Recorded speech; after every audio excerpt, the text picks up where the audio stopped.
formação que eu conduzo no Instituto Álvaro Dantas segue os pilares que o criador da constelação familiar, que é o Bert Hellinger, definiu ao longo da vida, né? O Hellinger, para quem conhece bem, ele não tinha exatamente um curso de formação, né? As pessoas que estudaram com Hellinger seguiram Hellinger.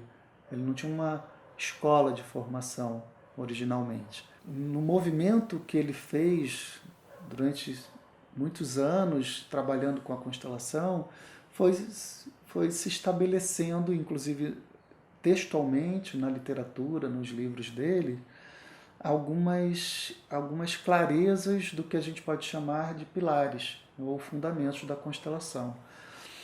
E isso precisa estar dentro de um curso de formação, assim como está no curso de formação do Instituto.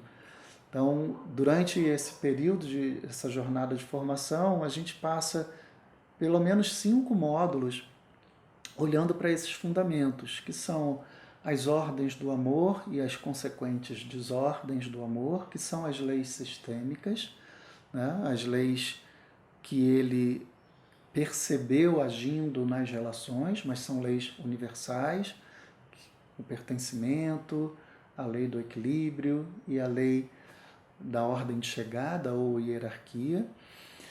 Além disso, a clareza de que a gente é atravessado por mais de uma noção de consciência. São 3 as nossas dimensões de consciência. Então isso também é um fundamento, é um pilar do conhecimento da constelação familiar, né? Ter noção dessas 3 consciências. A consciência pessoal, que é o que define uma pessoa e que de alguma maneira relaciona ela com aquele sistema que ela pertence. E essa consciência pessoal, ela responde às regras daquele grupo, aos acordos de convivência daquele grupo, às crenças daquele grupo, e está em ressonância, em acordo com essas regras, de alguma maneira fundamenta a sua constituição pessoal, a sua consciência pessoal. Estar em desacordo é como se a gente não pertencesse àquele grupo ou tivesse o risco de perder o pertencimento. E isso gera na pessoa muito medo, muita culpa, mas principalmente medo de perder o pertencimento. Então essa consciência pessoal fala disso, fala de algo mais próximo de nós, é o que define a pessoa em si dentro daquele sistema. E, além disso, pensando as 3 leis como fundamentos, tem essa lei segunda, né, por assim dizer, segunda, que é a consciência coletiva, que é uma dimensão maior de consciência, ou seja, a gente chama também de alma do sistema. Então, existe a consciência pessoal, que é individual de cada pessoa, mas existe também a consciência que une esse grupo. E essa consciência, ela não é individual, ela nem é percebida individualmente, né, como própria, ela é do coletivo. E essa consciência coletiva está ligada às ordens do amor, às leis, né?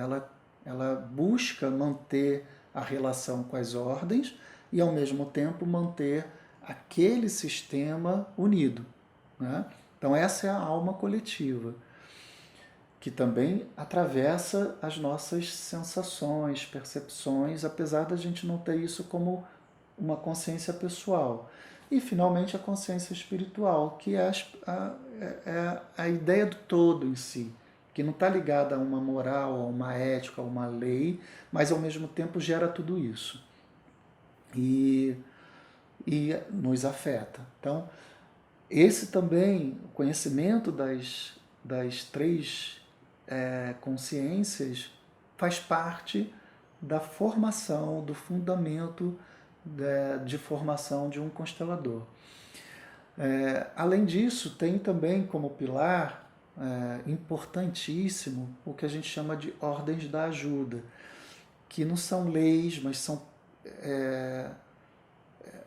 percepções que o Hellinger foi constituindo, tendo e foi constituindo como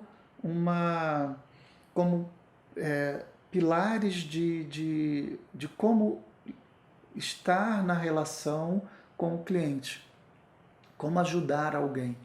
Né? São ordens, que ele chama assim, ordens da ajuda, que fundamentam a relação que o constelador pode vir a ter de forma neutra e isenta com o cliente que ele vai atender, o que facilita muito o caminhar das informações que chegam do campo sistêmico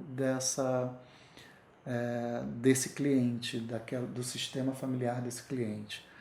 E por fim, mas não finalizando, né, porque tem muitas coisas que atravessam tudo isso, mas enquanto fundamento para uma formação, uma noção de formação de um constelador, é entender a ideia de campo, a noção de campo, né? Num sentido sistêmico, holístico, é entender que todos nós estamos envolvidos de alguma forma e que nesse envolvimento se propaga vibrações, energias, registros, sensações, sentimentos, que não necessariamente a gente tem todos eles ou sente todos eles no corpo, ou na percepção, na consciência pessoal, mas em algum momento a gente é afetado por isso.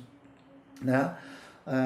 Por exemplo, hoje em dia a gente estuda muito a leitura de campo do Rupert Sheldrake, que chama campo morfogenético, que é exatamente isso, a percepção, a ideia de que somos todos envolvidos por algo que nos mantém unidos, mas que propaga ali, por ressonância, né, uma informação que atravessa todos nós. E essa informação, por exemplo, pode ser de que alguém está excluído do sistema.